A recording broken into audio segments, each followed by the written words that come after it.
The uproar over China's Evergrande Group, the world's most indebted property corporation, is deflecting attention away from the country's broader debt crisis and slowing economic growth.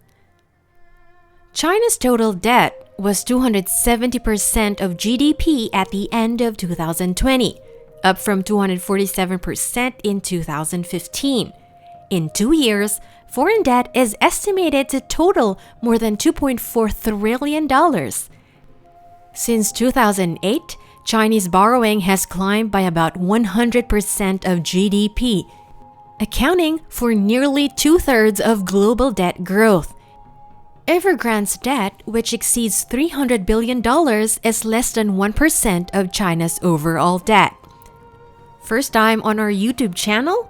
Please subscribe and hit the notification bell to ensure you don't miss a thing. China's debt is far bigger than Evergrande. Everyone should be warned. China's rise has been propelled by massive government-sponsored infrastructure and property investment over the previous 13 years, financed mainly through loans issued by state-owned banks. A portion of this debt is secured by low-returning or inefficient assets incapable of repaying the debts. This is not a new problem. In 1993, 1998, and 2004, China successfully managed cases of excessive lending to provincial governments and state-owned enterprises. However, this time is different. The stakes are far higher. Personal debt exists and foreign debt is considerable. Historically, lenders have transferred non-performing loans to asset management companies, basically bad banks, in exchange for government-guaranteed bonds in China's debt-shrinking engine. After some time and substantial economic growth, the problem is resolved. Increased GDP increases asset values, reducing debt and non-performing loans to percentage-wise sustainable levels. That epoch, however, has come to an end. At the moment, the required growth rates are unachievable. At China's current debt levels, which are increasing at a pace of between 12% and 15% per year, a growth rate of 6% is required to maintain a stable debt to GDP ratio. The Chinese government's desire to curtail borrowing, a critical growth component, exacerbates the problem. The Chinese economy is being constrained by escalating trade disagreements with the United States and lacking access to crucial technologies. China's financial adaptability is overestimated. When ample foreign exchange reserves are retained, investment liabilities are disregarded. China requires approximately $3 trillion, which is virtually similar to current levels, according to the International Monetary Fund. The cost of restructuring the economy and recapitalizing the financial system would put them well below the IMF's bare minimum. Reserve realization may be challenging in any case. Given significant illiquid investments such as Belt and Road Initiative loans and extensive holdings of U.S. Treasury securities, which would be difficult to sell and would result in undesired yuan-CNY USD appreciation. The policy challenge is substantial. The current problem was precipitated by attempts to restrict lending to property developers. Attempting to resolve the legacy of bad loans today risks sparking a debt crisis and strangling economic growth. Failure to address the problems, on the other hand, will result in a more significant issue and subsequent reckoning in the future. Government intervention is likely in response to worries of social unrest and financial instability. Because property accounts for between 60% and 75% of China's household wealth, it will compel SOEs or others to take up in incomplete apartment developments to rescue purchasers and suppliers. Investors and lenders will suffer financial losses. Excessive debt is not new to China. Fear of toxic debt has been a recurring theme in China's economy. Evergrande is the most recent example. A troubled developer who threatens to halt the property market. Additionally, the company's tentacles go deep into the Chinese financial system, wrapping around banks and shadow lenders. While Evergrande garners attention, a new menace has emerged: crony capitalism among smaller banks.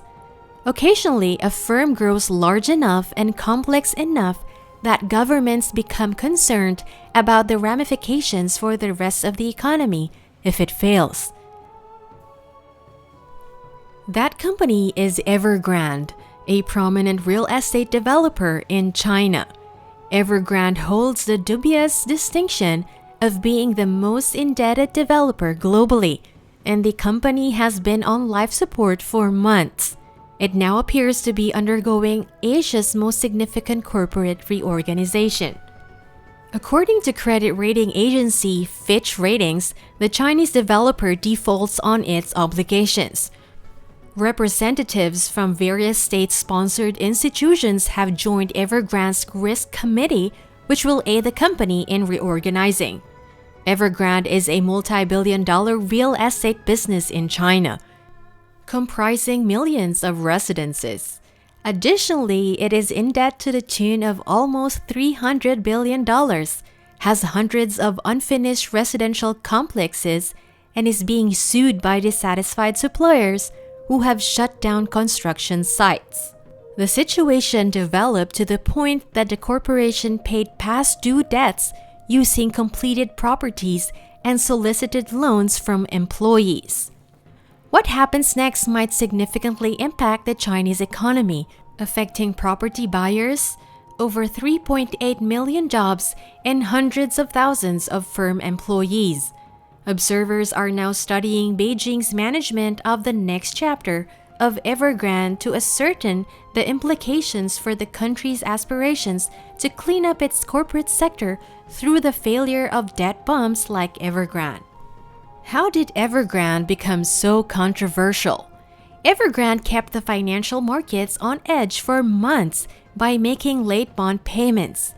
Amid rising debts and a cash crunch, Evergrande announced on December 3 that it would likely be unable to pay its financial obligations.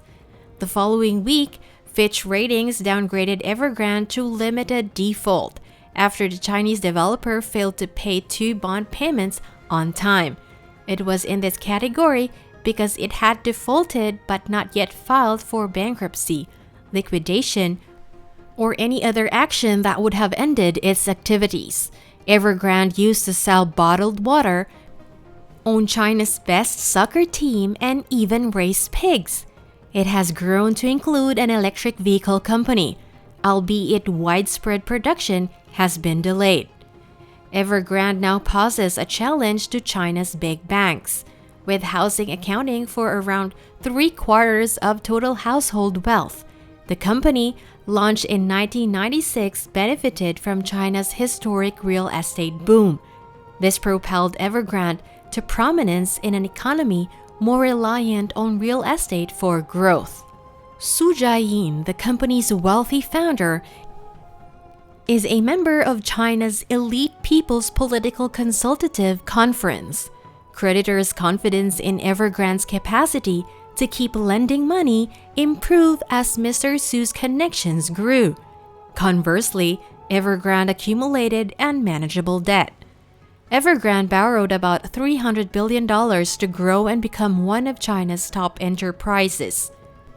Beijing introduced new rules this year restricting massive real estate developers' debts. Due to the new restrictions, Evergrande had to provide steep discounts on its homes to stay afloat. It is currently experiencing trouble repaying borrowing interest. Due to the uncertainties, Evergrande stock has dropped nearly 90% in a year. Please share and like this content and let us know what you think by typing your comments below. Keep your notifications open and I'll see you on our next video.